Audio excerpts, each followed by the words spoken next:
Howdy there, it's Joe is here. This is like my 7th or 8th attempt at recording this. I'm definitely in a high right now. These videos I'm talking about bipolar disorder and where I am right now. I'm gonna not make that the premise of today's video more because I just don't feel like it. I don't really have anything I need to talk about, but definitely in a high right now. So it's taken me a lot of tries trying to get this out, mainly because I'm having so many thoughts and tangents I'm going off on that I'm just irritating myself trying to do it. So hopefully this is the correct take. Right? If it is, you'll see it. Anyway, today's video is kind of going over what is bipolar disorder in a more scientific manner than what maybe I've previously described. The video I always share with people that are struggling to understand what bipolar disorder is this TedEd video here. It is a wonderful video. It goes into a lot of detail about what you can kind of expect in a bipolar person with bipolar disorder, and kind of the reasons as behind why disorder is taking place and why they can sometimes struggle so much to cope with certain symptoms and what those symptoms might actually look like on the surface level.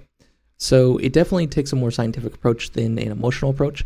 In this case, I'm going to occasionally pause the video and interject into it my own struggles of what it's like for me and how I can relate to it, and kind of give a more inside look into what's not being described here as to what actually is taking place in somebody's head.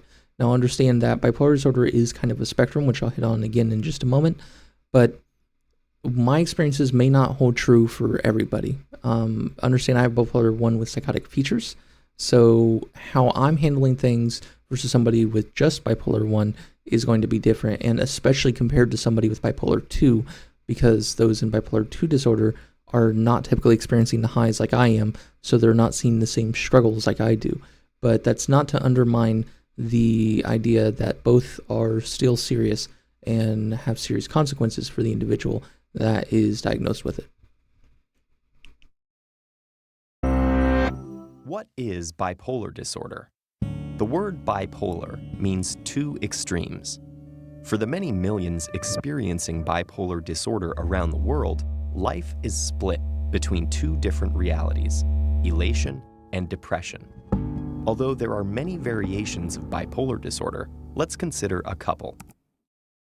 So it's important what was just said here, and it's something that I don't believe is too textbook in terms of teaching it, but it is important, is bipolar disorder should be more looked at as a spectrum, kind of like autism, instead of just lumping it together as bipolar 1 and bipolar 2, but there is a reason that there is a lump of bipolar 1 and bipolar 2, because how they are treated is a bit different from each other. So the reason it's more of a spectrum, first off, is because, especially in those in bipolar 1 disorder, how those cycles look, and I call them cycles, I don't know if that's the right name for them, but how the typical cycle looks in an individual is different. So some people in bipolar 1 can have really lengthy highs, just dabbled in with occasional extreme lows, or others can have the exact opposite. It's more akin to bipolar 2, where they're having extreme lengthy lows, but every once in a while, they're having these super manic highs. Manic is an important key word in this process of being bipolar 1 versus bipolar 2. And even in bipolar 2 disorder, those individuals may experience some brief highs before going back into their lows. But typically, what happens is once you reach a manic high, which is different, once you reach that first time of having a manic phase or mania, is when you will be moved to bipolar 1, at least to my understanding. And that's because now it's understood that you are still having a cycle. You're still having a curvature in the spectrum to it, but it's just taking a long time for it to surface.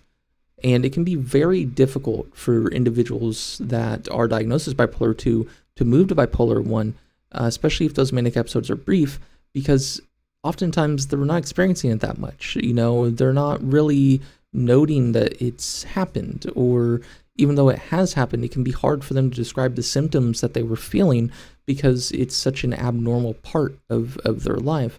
Whereas somebody that's kind of more typical of a bipolar disorder diagnosis, like myself, where the cycle is almost always equal to each other, I have equal amounts of time in both phases, so I can very accurately describe how they feel in length on both sides. I also understand that the cycles are different in length. So those with bipolar disorder typically go through a mood cycle. At least in bipolar 1 disorder, I can't speak too much about bipolar 2. I don't have it, and my knowledge on it is a bit limited. But it tends to work in cycles to where you have usually a rather predictable amount of time in each cycle. That can vary per person. In my case, it's usually 6 to 8 weeks it takes to complete a whole cycle, and that's going from neutral to high to low to neutral. And that can change per person. You have some people that this cycle may take almost an entire year, and they may only get 1 to 2 cycles in a year. Or you have people that are the exact opposite, and they're having a cycle every month to 2 months, and it's almost rapid, and you'll see them change all the time, and it feels like they're never one person because the cycle is just going.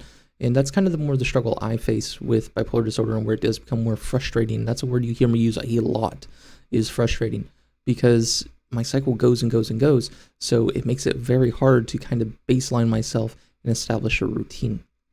Now, the reason bipolar 1 and bipolar 2 is separate from each other is because of how they're going to be treated. Bipolar 2 is almost always depression, and as such, when you go to treat it, you're typically treating the symptoms of depression. But bipolar 1 is different, right? Because now you're getting these extreme highs, and how do you treat the opposite of depression, where you're now feeling so godly and invincible that it's dangerous? Well, typically how it's treated is through the use of mood stabilizers and through targeting the highs themselves. The antipsychotics that is typically prescribed for those highs, especially in my case where hallucinations are a common factor, is typically targeted to bring down the highs, because for some reason in bipolar disorder, if you can bring down the highs, you can bring up the lows and make it to where they are less noticeable. They are related to each other in some form. And later in this video, he does describe kind of the leading theory as to why that is. But do understand there is a difference between bipolar 1 and bipolar 2, and that's why it's lumped up separately to each other. But they are still part of the same spectrum of disorder. Type 1 has extreme highs alongside the lows, while Type 2 involves briefer, less extreme periods of elation, interspersed with long periods of depression. For someone seesawing between emotional states, it can feel impossible to find the balance necessary to lead a healthy life. Quick interjection here again about the seesawing. The seesawing is exactly what I was talking about with the cycle length, and that is important. The more you're seesawing, the quicker those cycles are, the harder it is to feel like you have control over your life. And the more times you're going to find that somebody's getting frustrated or irritated with themselves because the ability to regulate their emotion is so diminished that it's incredibly frustrating, not only to those around them, but to themselves. And unfortunately, those around me do have to see the consequences of my rather faster cycles, because it is frustrating to me, and I do struggle a lot of times with trying to handle it, especially being on my current journey, which is trying to stay unmedicated. And there is reasons that I choose to not have medication. That's something we are touching later in this video. Type 1's extreme highs are known as manic episodes, and they can make a person range from feeling irritable to invincible. But these euphoric episodes exceed ordinary feelings of joy, causing troubling symptoms like racing thoughts, sleeplessness, rapid speech, impulsive actions, and risky behaviors. So very important to distinguish there is realize how he did mention that it can also feature irritation. So understand that all because an individual is in an extreme high in one of these manic episodes, it does not mean they're not having depressive symptoms. There is times, both in my life and in the life of a person with bipolar 1 disorder, where that high is going to be depressive in nature, and that how we can typically identify the difference between a depression is the racing of the mind. That's the biggest symptom there that's being looked at, because almost certainly during a high, your mind is racing all the time. And that's going to be the difference between a high depression and a low depression. And it is very weird to be in a high depression because now, at least in my experiences, it is not so much self-harming in nature as much as it is just many rapid thoughts that are negative. And because they are so negative, it's just making you depressed. And it does surface a little bit differently. And another important part of this is the sleep part being mentioned. So like I said earlier, I'm in a high and I'm sleeping on average 2 to 3 hours a day. That's not to say that's every single day. Every once in a while during my highs, I do sleep about an 8-hour block. But typically, and tonight was no exception, I'm sleeping 2 to 3 hours, getting up and being up for 16 to 24 hours before another 2 to 3 hour block of sleep, and back up I go. And it is not always one in itself. It may be I sleep an hour, wake up, and a few hours later I sleep 2 hours. And then I'm still just up, going. It is a struggle with the highs, and it can lead you to being very frustrated because, your mind is awake, your mind is going, but physically you are still feeling the consequences of this lack of sleep. And especially when you have problems with hallucinations, it only makes those hallucinations much worse and much more frequent, which is why you can see, especially in my case, of during the really high highs and during the really low lows is when my hallucination frequency skyrockets and it starts becoming very problematic for me. Whereas normally my hallucinations are at minimal to none during my more neutral periods of the disorder. Thankfully, I've not been struggling with hallucinations too much during my high. Obviously, if you look at any of my previous videos, you will see one where I was struggling while trying to record with a hallucination, and that was during one of my extreme lows. And it is very hard to deal with. Anyway, let's go and get on with the video here because there is some more important parts about this that he is going to get into. Treatment, these episodes become more frequent, intense, and take longer to subside.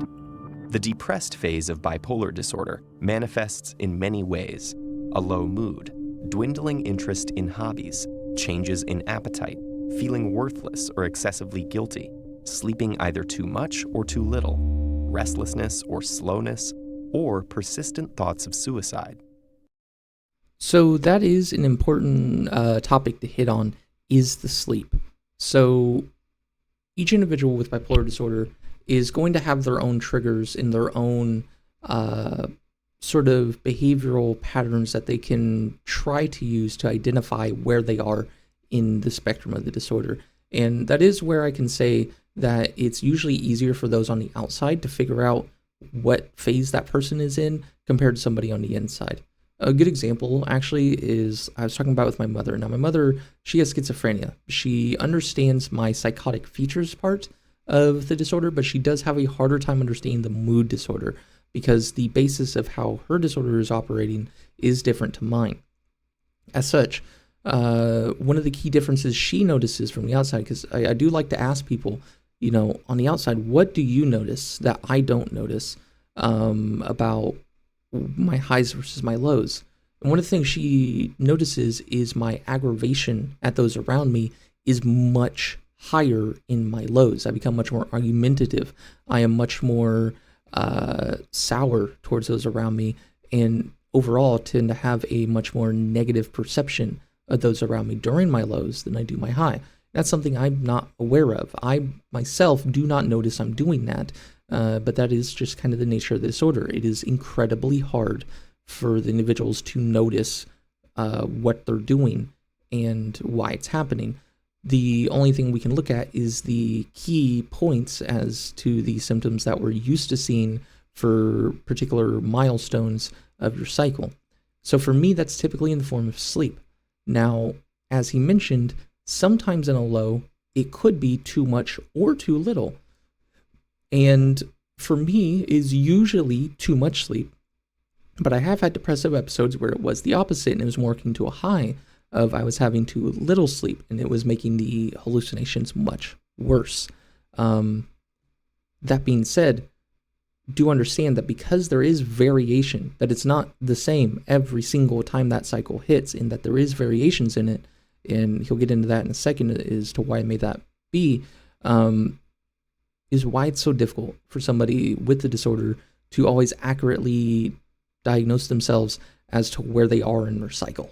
Okay, so while you may feel frustration in them for their inability to control themselves emotionally a bit, understand they are equally frustrated. That individual is experiencing that frustration, if not just as much, then more than you are, because they are not even aware of where they are half the time in the cycle, and it can be so incredibly irritating to not understand how long you've been in this depressive episode and you know how long it's going to last, and kind of trying to figure out when is this going to subside. Same with a high.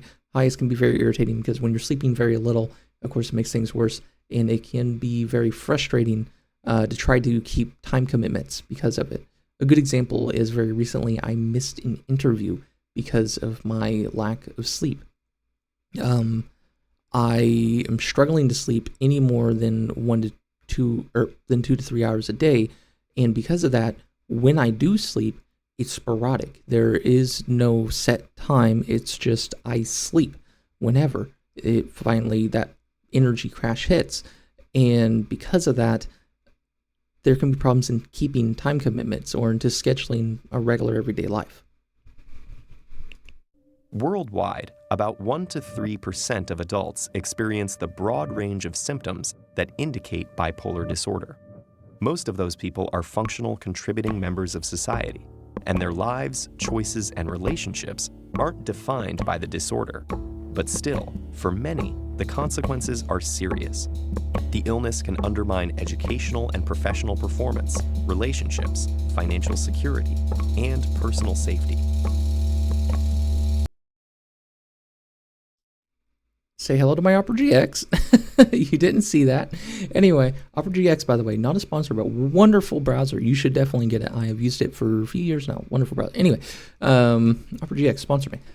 So this is kind of a important note here, and where I do agree but disagree with the statement made here. It definitely does undermine every aspect of your life. There is a lot of things where bipolar disorder just makes it a struggle. It is a grind to get through, and it is incredibly frustrating.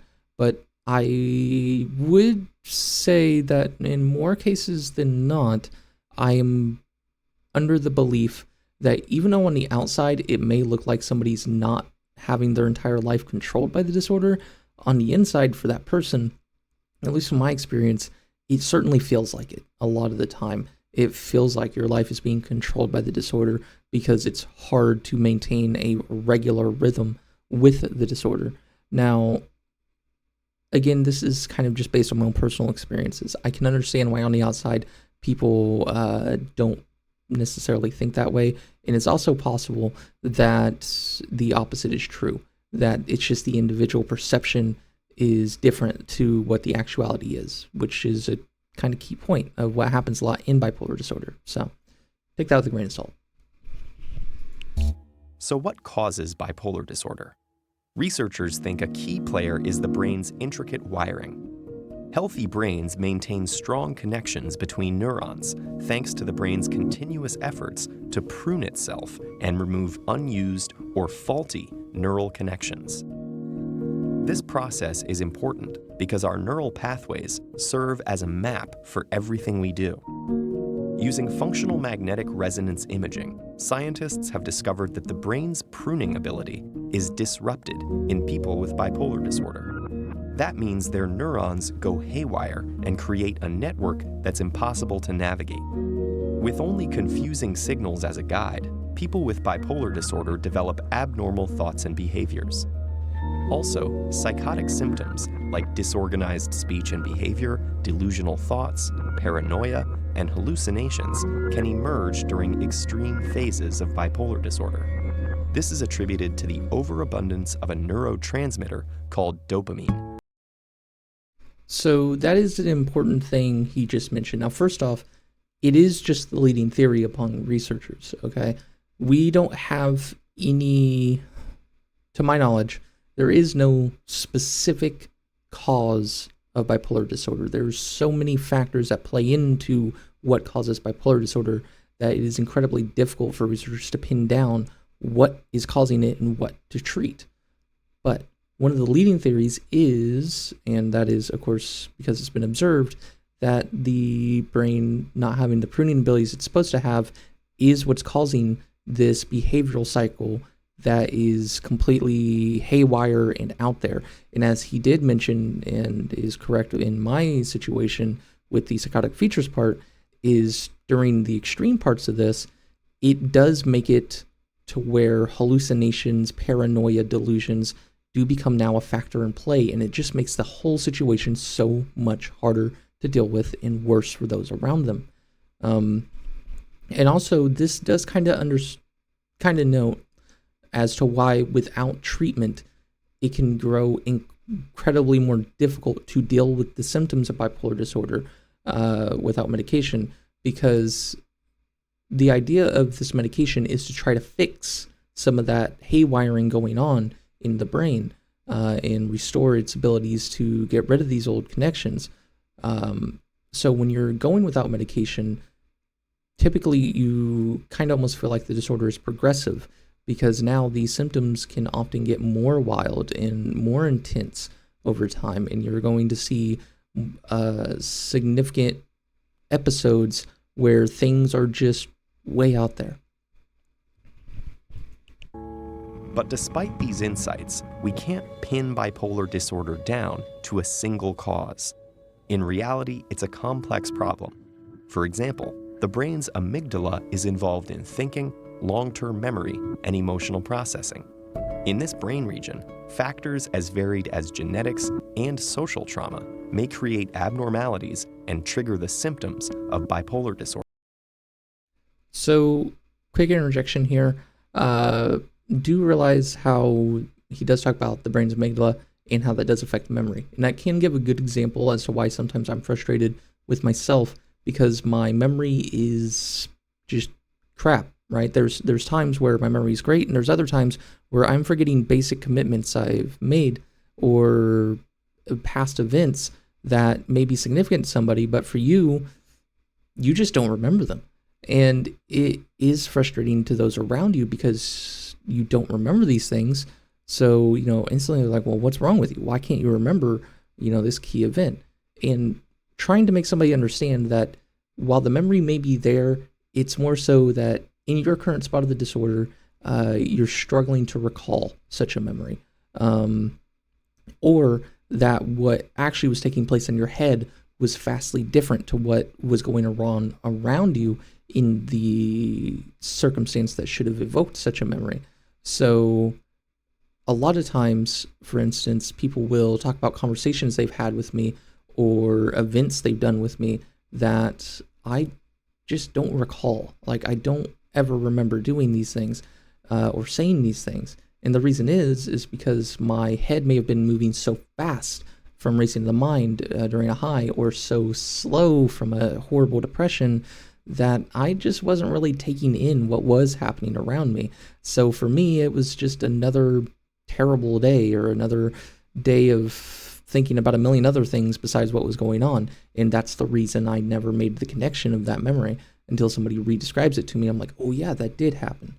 So understand that there is reasons as to why memory may be affected by the disorder, but there is differences. It's not permanently gone. It's not something that can't be fixed, unlike things like Alzheimer's or dementia. The condition tends to run in families, so we do know that genetics have a lot to do with it. But that doesn't mean there's a single bipolar gene. In fact, the likelihood of developing bipolar disorder is driven by the interactions between many genes, in a complicated recipe we're still trying to understand. The causes are complex, and consequently, diagnosing and living with bipolar disorder is a challenge. Despite this, the disorder is controllable.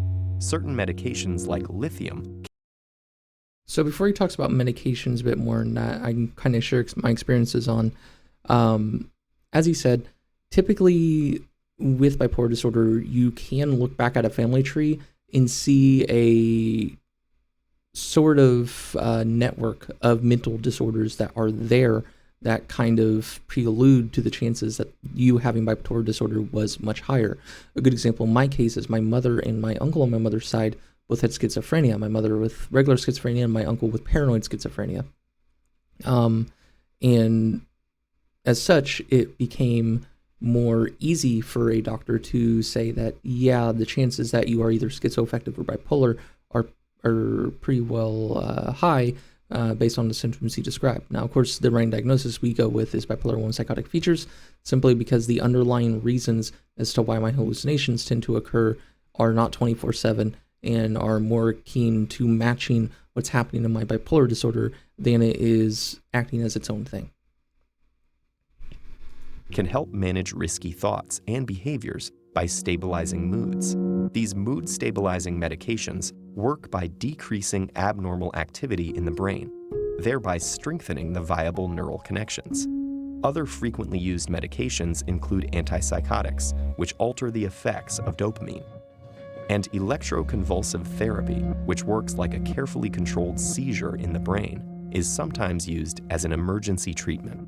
Some bipolar patients reject treatment because they're afraid it will dim their emotions and destroy their creativity. So this is very important to talk about here with bipolar disorder, and why, again, it can be frustrating to those around you, to those around the person with bipolar disorder that are trying to get them help, as to why they're now fighting back against that help and don't seem to want it.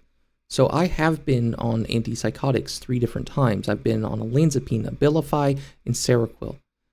All 3 of those have different effects. All 3 of those had different consequences in terms of side effects for me, but all of them carried this similar problem, which is, with people in bipolar disorder, at least especially in my case, when you start treating these highs, well, yeah, it's getting rid of the depression, but we're saying most of the time these highs don't feel bad.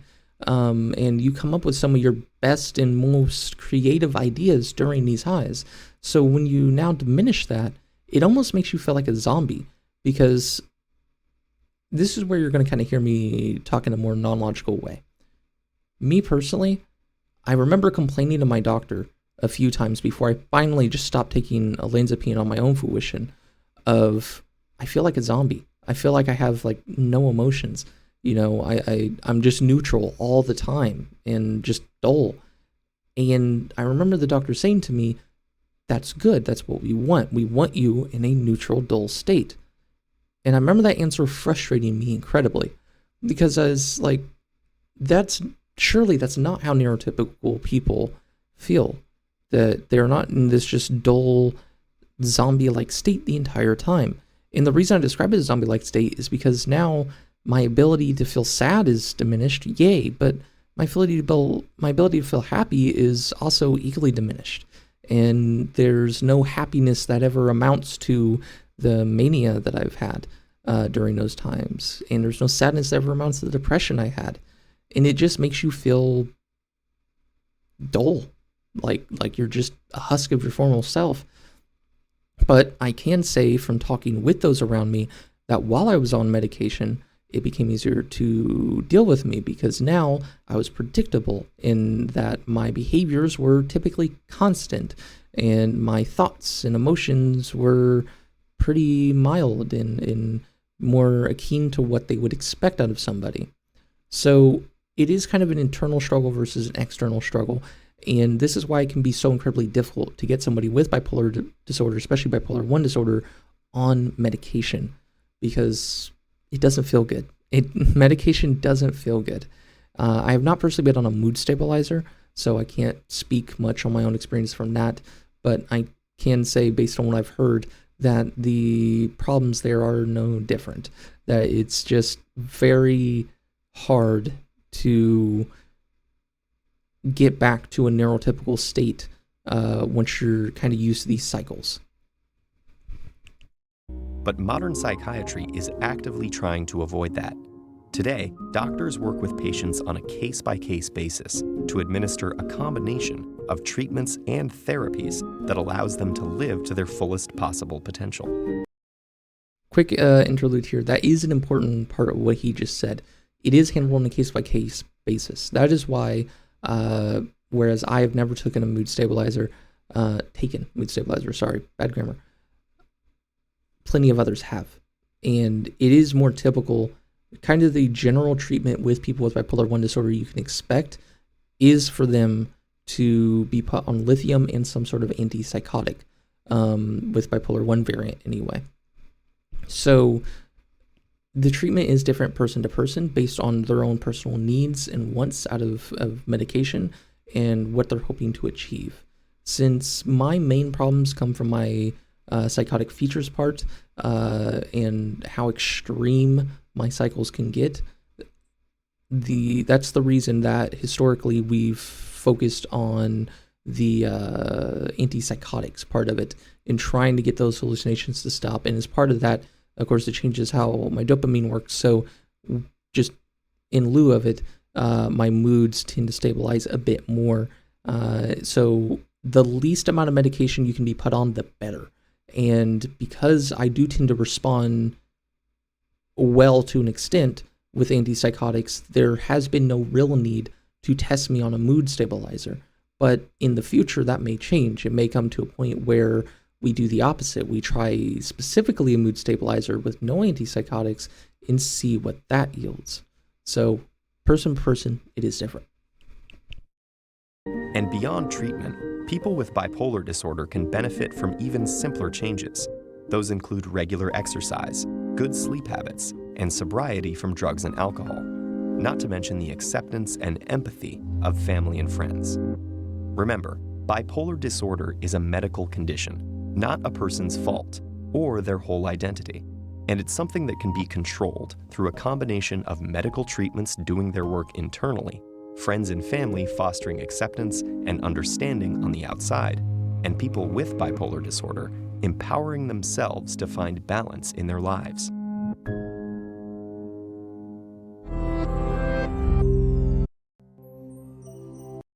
Apparently I just clicked on another video, but that's okay. You get the TedEd screen in front of you. Important note there about kind of the environment around a person with bipolar disorder.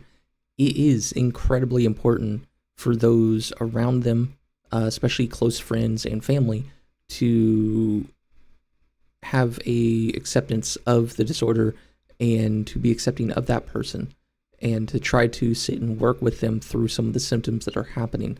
Because especially when you're not on a medicated route, it's going to have periods where you're having these extreme troubles with certain more distracting and disturbing thoughts and behaviors. And, you know, like I said, those around you are going to notice it long before you do. So it does benefit everybody that you are communicating where you feel you are in your disorder and that they are communicating back what they see is currently happening to you. And it can make it a lot easier to feel like you have a grip on things and that's more logical. The real struggle I tend to see with bipolar disorder is definitely in trying to make sense of what's going on, and it's where the frustration starts increasing, and then you just feed into your own horrible cycle. Because the more frustrated you get at not understanding what is going on around you in your head, and feeling like you're in a different reality than everybody else around you, the harder it becomes to kind of control that emotion and to not keep upsetting yourself at the disorder.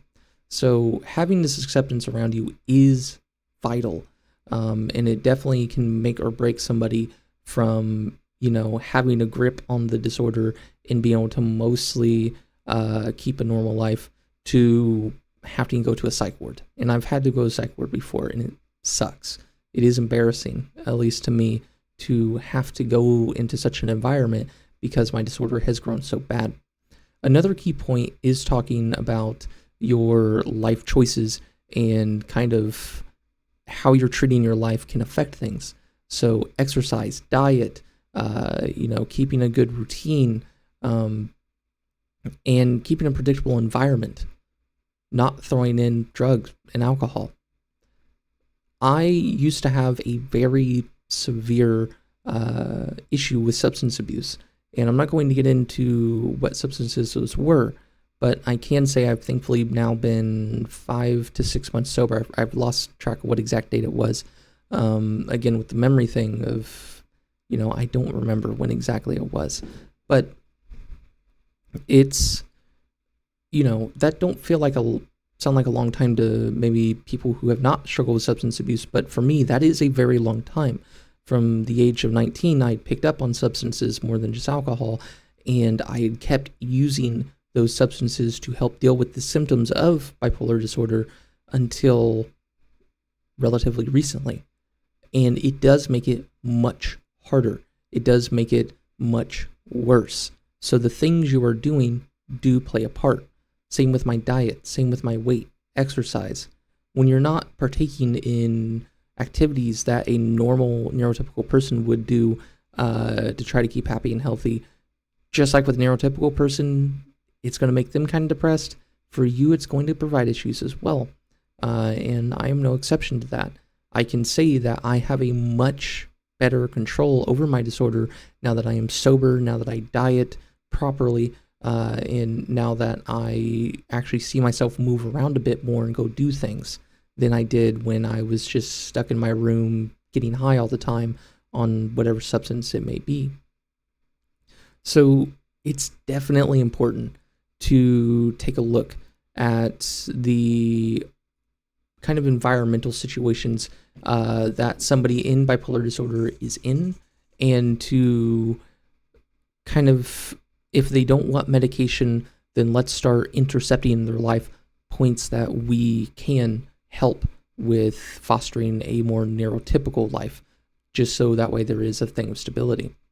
I would say one of the most important parts in my life to controlling my disorder, this doesn't hold 100% true, even when this was true, I've went to a psych ward, is routine. Having a routine of, this is around the time I want to shut down and try to go to sleep.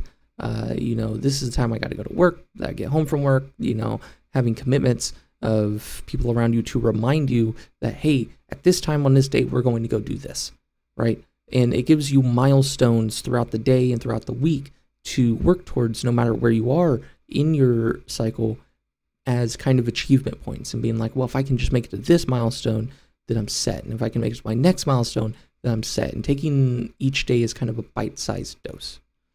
But again, mileage may vary.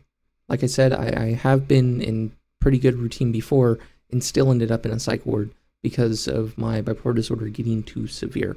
Now, in fairness, my drug use definitely played a part as to why things get so rampant and out there.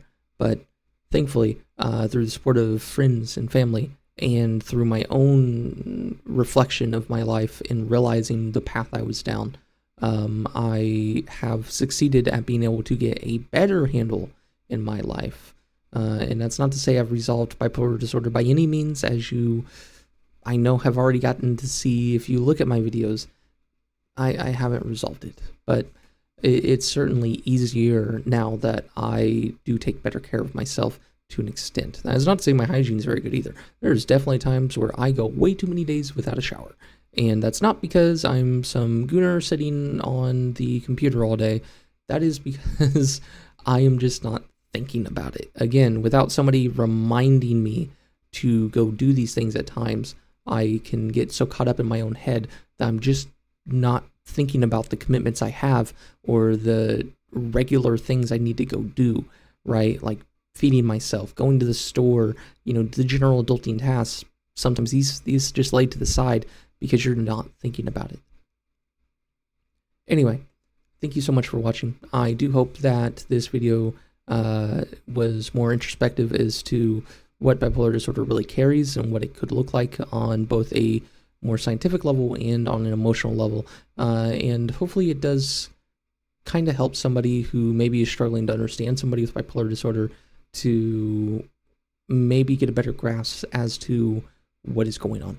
And this video is incredibly long. The actual original video that I just showed here will be linked in the description, so you can just give that a watch if you don't really feel like watching all this. Thank you so much, and I hope to see you in the next one. Adios.